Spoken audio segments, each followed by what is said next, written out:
Mga kapower, ito yung ating durian. So yung kinain natin na durian, ito yung buto niya. So pinunla natin, buhay na. Ayan o. So, ilang panahon lang, meron na naman tayong dudugtungan na durian dito. Diba? So makapagparami na tayo dito niyan. Yung akala nilang hindi mabubuhay dito sa Bataan, nabubuhay. Ayan. Ayan ang patunay. O. Ayan yung mga manok.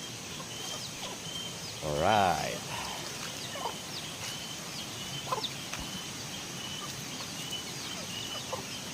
Wala.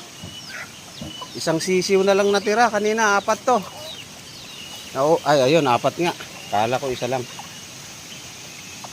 Kala ko nadali na ng uwak. Ayan, 4 sila. Bagong pisa.